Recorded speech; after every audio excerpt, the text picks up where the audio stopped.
taking a look at the Standard Oil reading notes.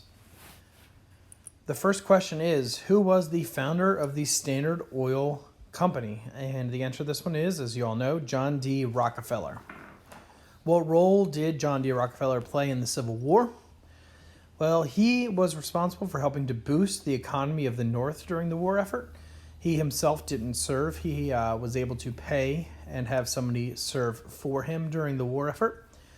But he did work on the railroads during the war and was also responsible for investing in those railroads. So how did he make enough money to enter the oil business? Quite simply, to start, he borrowed money. So he had some money left over from the Civil War, but he borrowed money from family and friends, and then he was also able to set up several commission-based businesses. So businesses where he was able to make money based upon the sales that he made. The techniques that were used by Standard Oil to gain control of the industry, like we've mentioned before, horizontal integration, where you're going to be purchasing several companies within the same segment of business, and then vertical integration, where you're going to buy multiple levels of the production process. What is a corporate trust?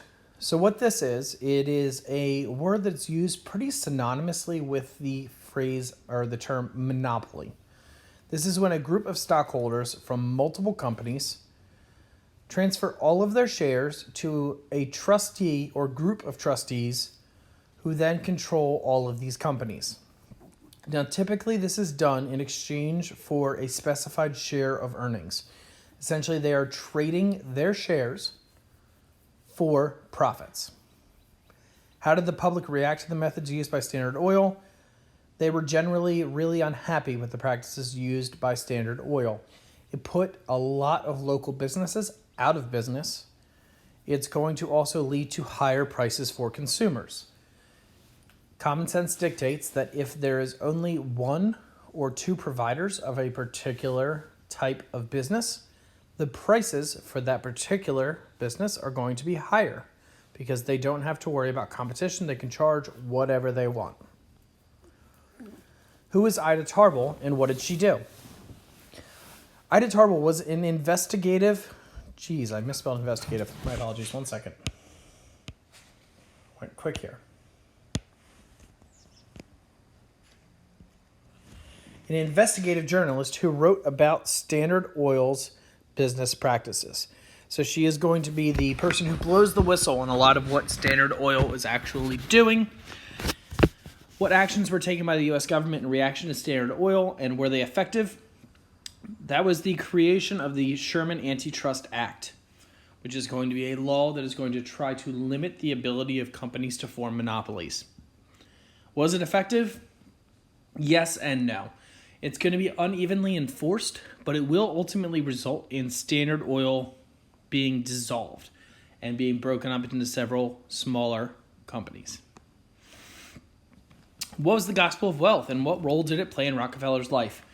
So the Gospel of Wealth was an article that was written by another person who you have looked at, and that's Andrew Carnegie. And in this article, Andrew Carnegie argued that it is the job of wealthy Americans, of wealthy business owners, to try to give back to the communities, to try to do philanthropic things, so philanthropy, to try to improve other people's lives. And John D. Rockefeller will take this to heart, and he will donate a great deal of his money. Which U.S. president was responsible for combating trusts and monopolies?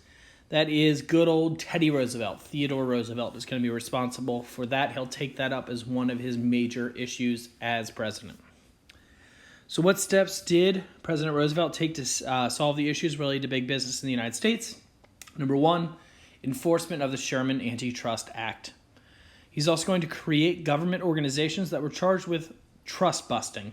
What trust busting means is breaking up trusts, breaking up monopolies into smaller companies so that they are no longer these monopolies.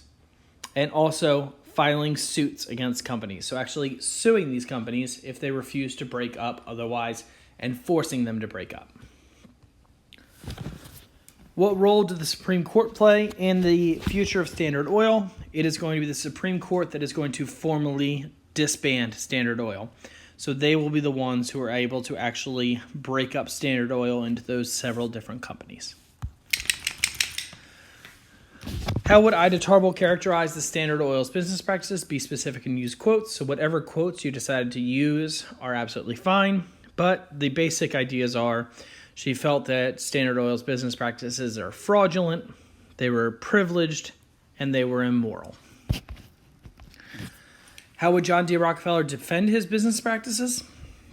Once again, any quotes work, but he would have mentioned something along the lines of fair wages, good working conditions, excellent products, and the fact that his businesses provided a service to the country, a service to the United States. What did the U.S. Supreme Court determine in Standard Oil and Company of New Jersey versus the United States? Once again, any quotes here work, but they're going to ultimately decide to disband Standard Oil Company because they were found to be in violation of the Sherman Antitrust Act, which once again was designed to try to prevent certain companies from having too much influence, too much control of a particular industry. What meaning can you extract from the political cartoon at the end of the Standard Oil Opinions article? That's that fun octopus cartoon. Basically, what that's saying is that Standard Oil was expanding into all aspects of business and doing so rather carelessly and rather unfairly. So it's going to be a representation of both horizontal and vertical integration. So horizontal and vertical integration are represented by that. And then finally, would you characterize John D. Rockefeller as a captain of industry or a robber baron? And that decision is ultimately up to you. So whatever you do, whatever you did, make sure that you used evidence to support your answer and you're in good shape. Once again, any questions you have, please let me know. If you think I was off base on any of these and you want to discuss, drop by my office hours. I'd be happy to talk to you about them.